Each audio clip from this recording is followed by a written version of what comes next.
Welcome back to my channel.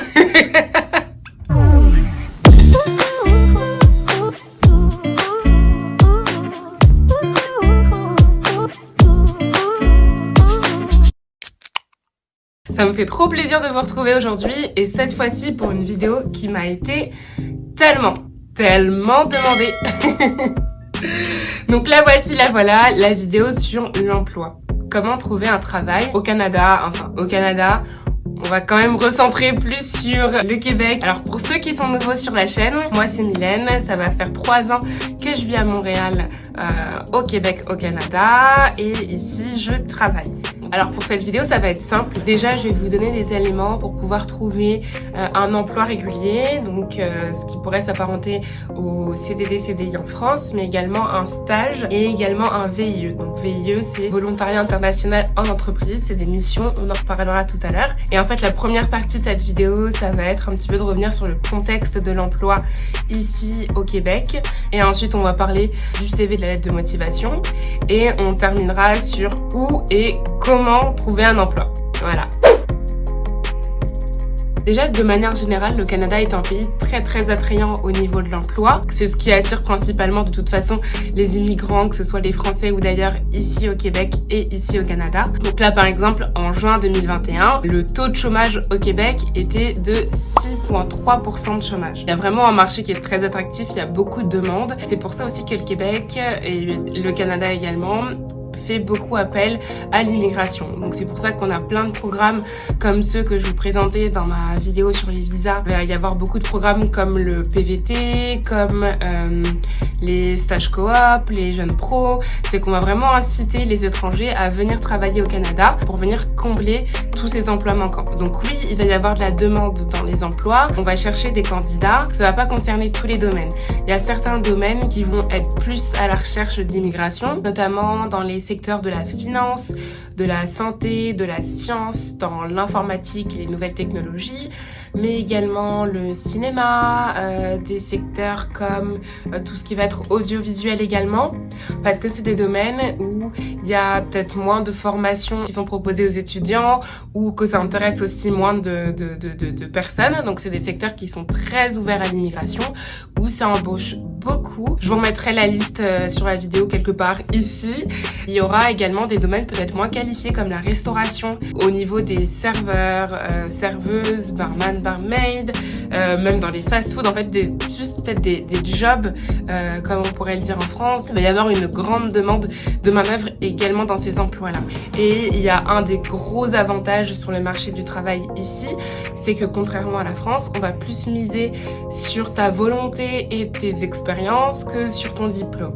Par exemple, dans le contexte d'une réorientation, en fait. Si toute ta vie, tu as travaillé dans un secteur donné, tu as eu un diplôme correspondant à ce secteur, et que finalement, tu as envie de faire complètement autre chose, tu te rends compte que c'est ce qui te convient, en France, ça va être difficile d'avoir une opportunité professionnelle dans ce domaine-là, sans avoir étudié dans ce domaine auparavant. Alors que ici, si tu montres que tu es quand même motivé, ou si tu parviens à avoir un peu des expériences, à te faire des expériences professionnelles dans le domaine, ou que voilà, oui, tu montres juste que tu es quelqu'un de volontaire et que voilà les compétences que tu as acquises auparavant que tu peux réutiliser d'une autre façon dans ce nouveau domaine dans lequel tu souhaites t'épanouir, on va plus facilement te laisser la chance de le faire. Passons maintenant au CV et à la lettre de motivation. Pour les deux, de manière générale, comparé à ce qui se fait en France, il y a besoin de beaucoup moins de formalisme. C'est-à-dire que pour la lettre de motivation, grande différence, c'est qu'en France, on va vraiment vous demander de la faire tenir sur une seule page.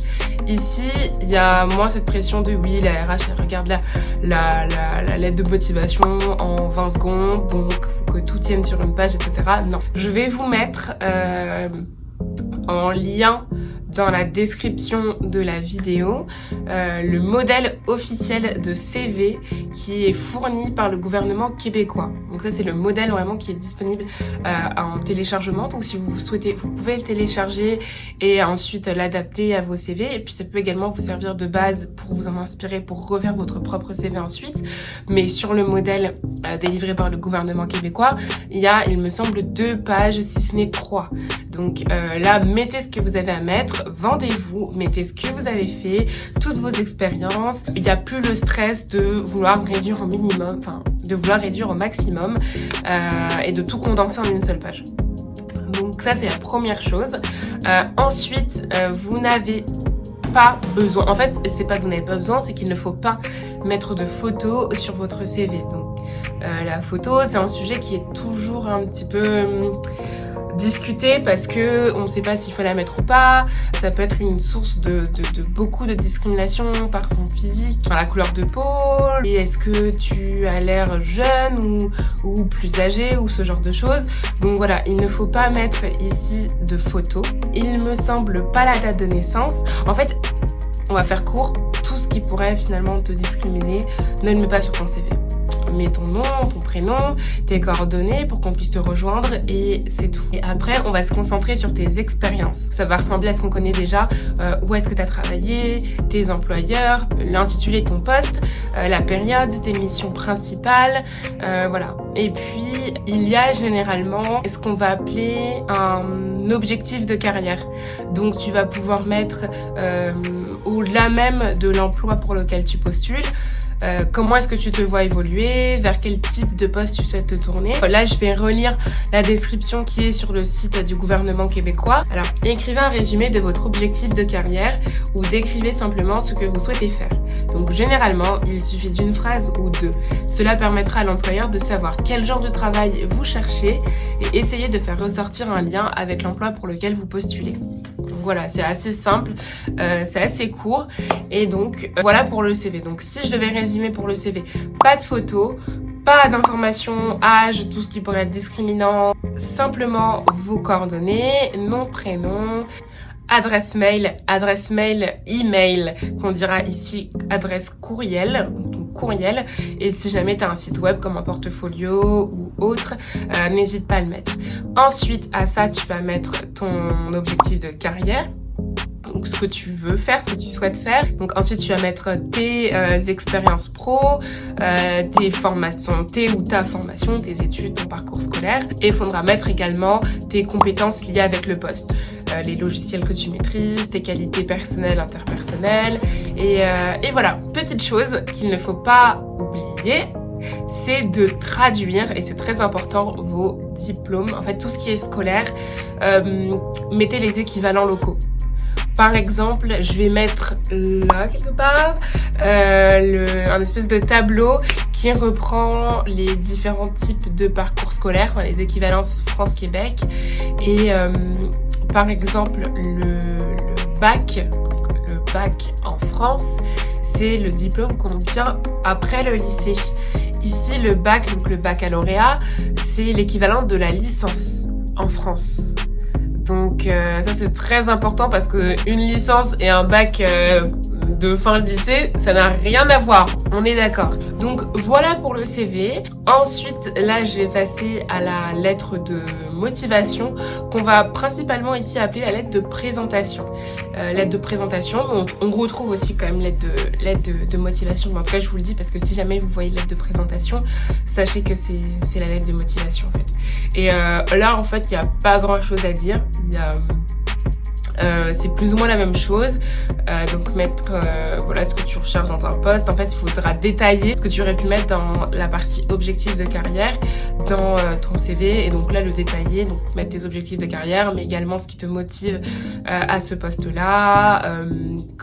Qu'est-ce que tu pourras apporter à l'entreprise. Une fois de plus, ça fait 20 fois que je le dis. Enfin, je vais mettre le lien vers le site du gouvernement canadien avec les recommandations. Donc comme je vous ai dit, avec le modèle de CV, il y a également un modèle pour la lettre de présentation, donc pour la lettre de motivation. Maintenant, rentrons dans le cœur du sujet. La troisième partie de cette vidéo, ça va être comment trouver un emploi. Donc première chose, basique comme en France, ça va être les sites d'emploi. Il y a beaucoup de sites d'emploi qui fonctionnent vraiment très bien. Vous allez retrouver des gros sites comme Indeed, qui est un site qui est très utilisé en France aussi. Là, vous allez avoir Indeed pour le Canada, donc indeed.ca. Moi, ce que je vous recommande, c'est de vous créer un profil sur Indeed, vous avez la possibilité de mettre votre CV directement consultable sur Indeed. Donc ça va permettre en fait aux recruteurs, recruteuses qui veulent faire une recherche d'employés de directement en fait pouvoir vous contacter via la plateforme. Donc un autre gros site d'emploi bien connu ici, ça va être Neuvoo. Donc moi, quand je recherchais un stage ici, je l'ai trouvé sur neuvoo.ca. Donc j'ai envoyé un email directement à l'adresse courriel qui était renseignée et j'ai expliqué que j'étais une étudiante française. Donc je l'ai dit directement parce que il faut que, quand tu postules, il faut que le recruteur il comprenne très vite que tu es en France, et c'est important de le préciser parce que ça va impliquer des démarches de permis de travail. Donc là, pour le sujet, je vous réfère à ma vidéo d'il y a 2 semaines. Voilà, donc ça va impliquer des démarches de permis de travail et il faut que l'employeur soit au fait dès le début. Donc j'ai précisé que j'étais une étudiante française, que je recherchais un stage à Montréal. J'ai précisé les périodes de ce stage. J'ai également précisé la durée du stage. J'ai également précisé le domaine de mes études et la date de début de mon stage. Voilà. Donc ça, c'est surtout pour être stagiaire. Et là, par exemple, j'avais bien mis un CV et j'avais également mis une lettre de motivation. Comme autre grand site d'emploi, vous allez avoir Joboom. Joboom qui est un peu comme Neuvoo, c'est une grosse plateforme avec plein d'annonces. Et dans le même ordre d'idées, vous avez Jobilico. Donc je vais aussi vous lister les sites d'emploi dans la description de la vidéo. Et je terminerai par le site du gouvernement qui a créé un site qui s'appelle Guichet Entreprise, qui propose également des offres d'emploi. Donc ça montre qu'il y a vraiment beaucoup de travail ici si le gouvernement met un site d'offres d'emploi à disposition. Dernier type de site d'offres d'emploi, c'est des sites spécialisés. En fait, spécialisés dans un domaine.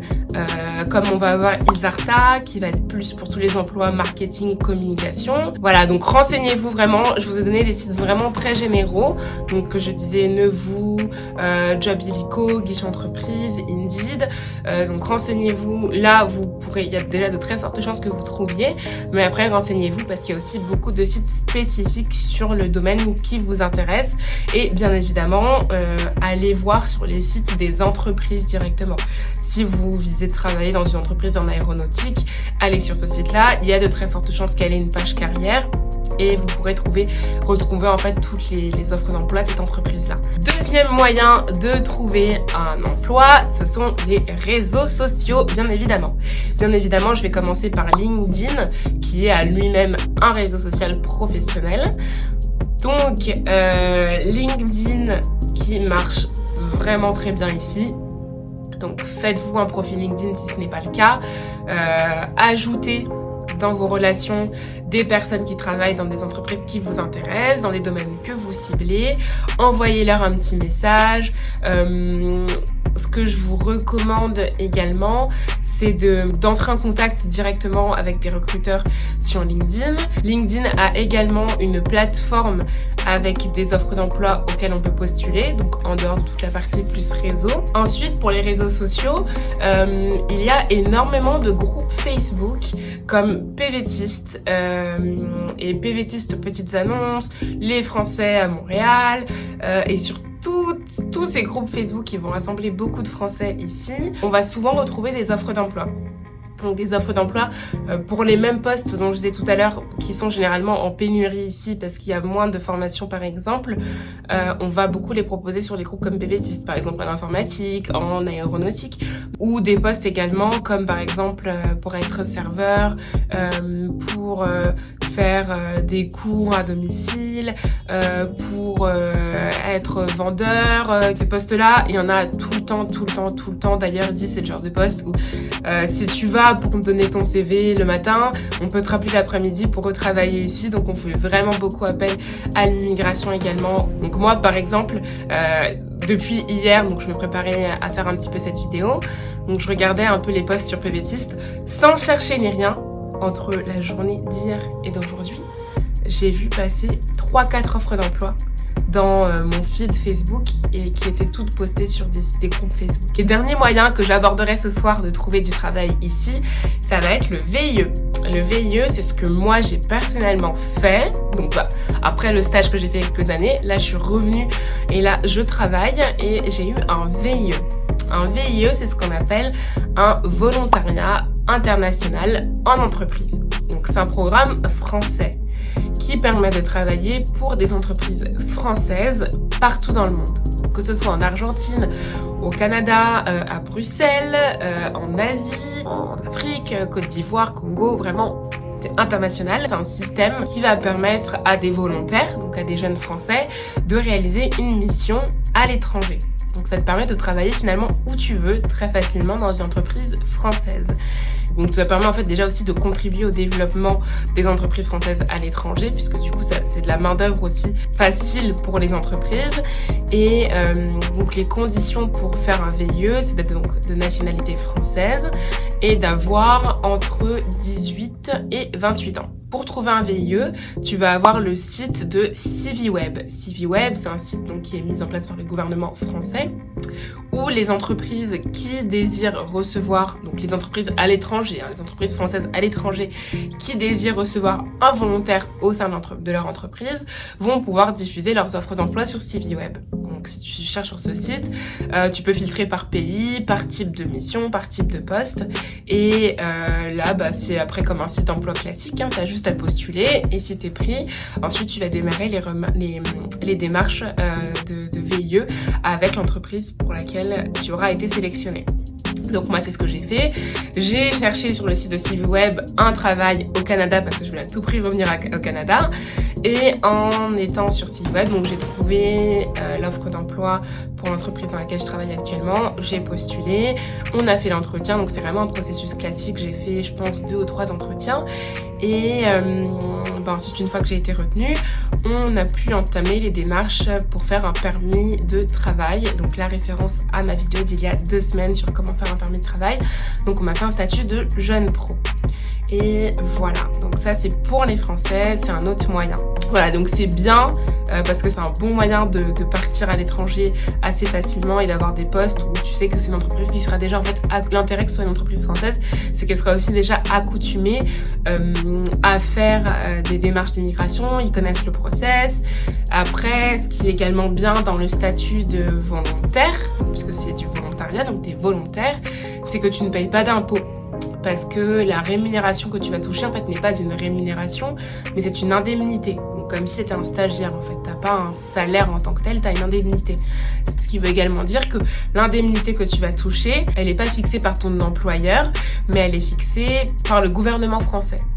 Je m'explique. La façon dont le gouvernement français a fait les choses, c'est qu'ils ont fait un calcul par rapport au niveau de vie, par rapport au coût de la vie dans chacun des pays. Et pour permettre en fait aux volontaires français d'avoir un niveau de vie décent, basé sur ce calcul du coût de la vie dans ce pays, ils ont fixé l'indemnité. Donc en gros, dans chaque pays au monde, tous les VIE d'un pays donné vont avoir la même rémunération. Donc moi, ma rémunération est exactement la même que tous les VIE présents au Canada. On s'entend que si t'es, je sais pas moi, ingénieur plus et que tu pourrais avoir un salaire de dingue et que t'arrives en VIE et que forcément t'as un salaire juste de VIE, oui, tu gagnes moins que ton poste sur le marché. Mais bon, après, c'est ça, c'est parce que c'est une belle opportunité de venir à l'étranger. Tu payes pas d'impôts, t'as une couverture sociale qui est payée par Business France, donc Business France, c'est l'organisme du gouvernement français qui gère le programme VIE. T'as une couverture sociale. Au Canada, par exemple, c'est très intéressant parce que ça coûte cher à la santé. Et pour le coup, moi, j'avais une couverture sociale où tout était pris en charge, presque tout, par Business France. Donc voilà, t'as ça. T'as également le même nombre de jours de congé qu'en France. Sachant que bon, quand t'arrives au Canada et qu'on te dit que c'est 2 semaines de congé et que là toi t'arrives en mode VIE et t'es le seul de l'entreprise d'avoir tes 6 semaines de congé parce que t'es sur le régime français. Donc c'est quand même intéressant, puis c'est un bon moyen de venir travailler à l'étranger. Il faut savoir qu'un VIE, ça a une durée maximale de 2 ans. Donc c'est ce que j'ai fait moi, ça te permet de venir travailler à l'étranger sous ce statut en 2 ans. Puis à l'issue de tes 2 ans, normalement, t'es supposé retourner en France. Donc, je l'ai pas dit, mais quand t'es en VIE, le billet d'avion aller et retour est payé par l'entreprise, tout comme tes frais de visa, tout comme le prix de tes bagages. Bah écoutez, c'est tout pour aujourd'hui, c'est tout pour cette vidéo. J'espère que ça vous a plu. Laissez un like, un commentaire, abonnez-vous et on se retrouve très bientôt pour une prochaine vidéo. Salut!